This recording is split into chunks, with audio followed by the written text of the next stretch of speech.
Okay, we're going to be working on Core Work 6.2.2. We'll start with the methods in learning.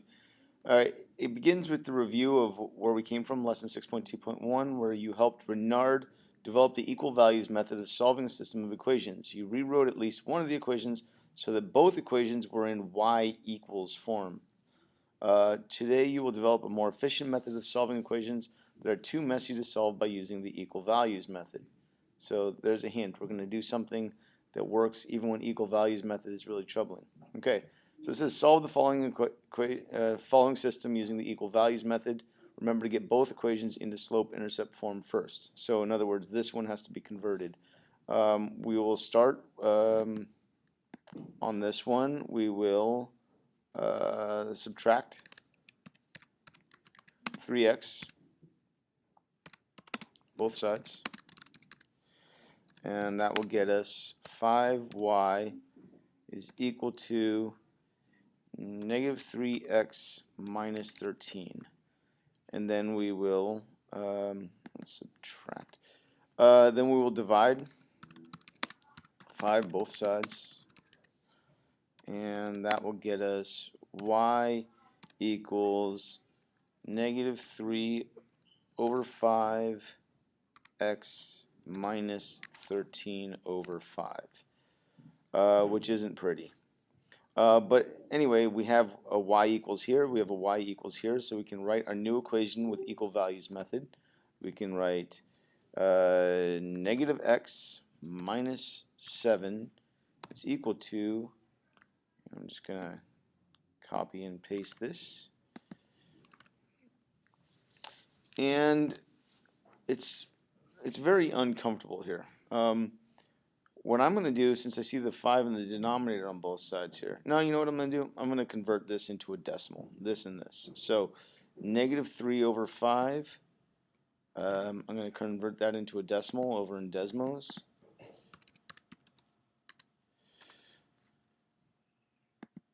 Remember, what I'm doing is I'm taking negative 3 divided by 5, and I'm just turning it into a decimal. And the easiest way to do that is to literally just write that as a fraction that will automatically be converted. So now it becomes 0.6. So I can rewrite that. So I'm rewriting as negative x minus 7, which is nice and easy, equals negative 0.6x minus, and then I have 13 divided by 5. So let's take a look at that.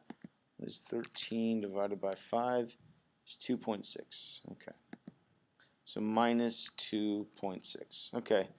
So we had these fractions, now we have decimals. Okay. A little annoying, but I guess it's alright. Alright, I'm going to add x to both sides.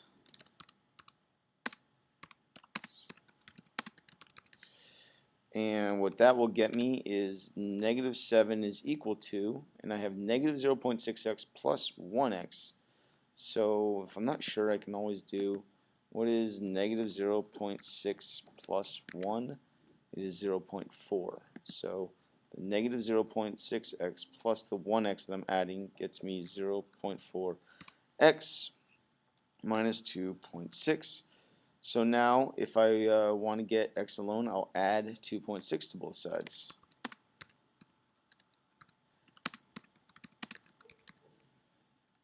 And that word sides, my fingers just don't know how to type that. Okay.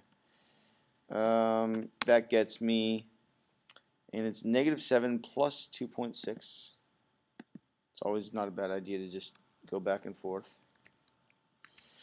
Even if you're good at this, it's always nice to have something to validate it for you, to be sure that you're doing it correctly. Okay, so it's negative 4.4 is equal to 0.4x. Now to get x alone, we'll divide by 0.4. Both sides, of course. And what that will get us is, let's see, negative 4.4 divided by 0.4. Negative 4.4 divided by 0.4 is exactly negative 11. So negative 11 equals x. And then, of course, to find y, I've got to plug in this value into either one of those. I choose the top one because it looks simpler, So I'm going to take this equation, literally just going to copy and paste it down here, and then I'm going to rewrite it with negative 11. So look what we have here. Y equals negative 11 minus 7. Alright, so negative 11 would be 11. So y equals 11 minus 7. So y equals 4. Put all that in red as well to show that it's my work. And what you get here is really weird. You get a very simple answer. You get negative 11 comma 4 for your solution. It wouldn't seem like you should have to have fractions and decimals along the way to get, a whole number answer. So perhaps there's an easier way to do this, and that's what the clue is here. We always want to realize that we're being guided towards easier ways to do it. So it says, today you will develop a more efficient, that means less work, method for solving systems that are too messy to solve by using equal values method. So this one, we have to admit, was kind of messy. It worked, but we had fractions, we had to convert them to decimals, we had to add and subtract positive and negative decimals. A lot of things could have gone wrong. So maybe there will be an easier way to do it. And that's the cliffhanger I'm going to leave you on.